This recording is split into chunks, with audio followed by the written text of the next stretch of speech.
তোমার চাইতেও বড় শক্তিধর এই পৃথিবী থেকে হারায় গেছে, তোমার চাইতেও বড় ক্ষমতাধর এই পৃথিবী থেকে হারায় গেছে। তুমি কেডা? এ দেখতে দেখতে নাই, দেখতে দেখতে যৌবন ফুরায় যাবে, দেখতে দেখতে এই শক্তি সামর্থ্য ফুরিয়ে যাবে, ফুরায় যাবে। আশ-শাবাবু বাইনা দু'ফাইন, এক বড় বুজুর্গ বলছে, যুবক তুমি মনে রেখো, তুমি দুই দুর্বলতার মাঝখানে আছো। তোমার শিশুকাল দুর্বল, তোমার বৃদ্ধকাল দুর্বল, দুই দুর্বলতার মাঝখানে অল্প কিছু সময় তুমি শক্তি নিয়ে আসো। সেই শক্তির সময়টাই হচ্ছে যৌবনকাল। যদি কিছু করতে হয় শক্তির টাইমেই করো।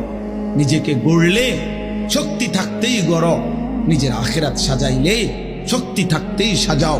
হয় তুমি পিছনের দিকে শিশুকালে আর যাইতে পারবা না, আর বৃদ্ধকালে পৌঁছে গেলে দুর্বল হয়ে যাবে, তখনও আর পারবে না, অথবা কবরে চলে যাবে।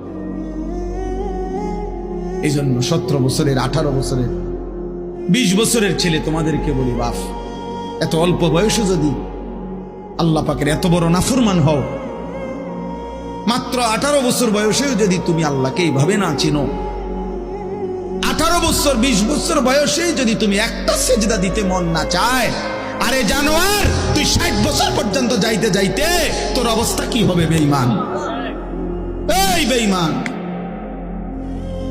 এই নিকৃষ্ট, তোর হালাত কি হবে? তুই 18 বছর বয়স না হইতে যদি আল্লাহর এত বড় দুশ্মন হস, তো তোর বাকি হালাত।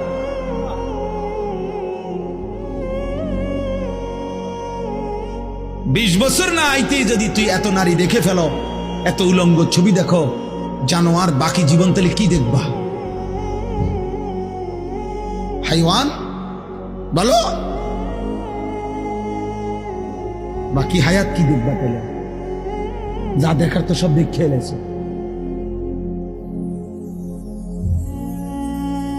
এরপরে কি করবা? এত কম বয়সে এত নারী, এত অল্প বয়সে এত উলঙ্গ ছবি দেখে ফেললাম, এত অল্প বয়সে চরিত্র এভাবে নষ্ট করে ফেললাম যে নারী ছাড়া, ছবি ছাড়া, জেনার দৃশ্য ছাড়া, বন্ধুদের অসৎ আড্ডা ছাড়া।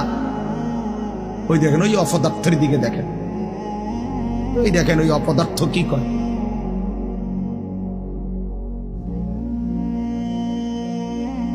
এই জন্য বললাম ভাই, ভাবতে শেখো বাবা, বাকি হায়াত কি করবে।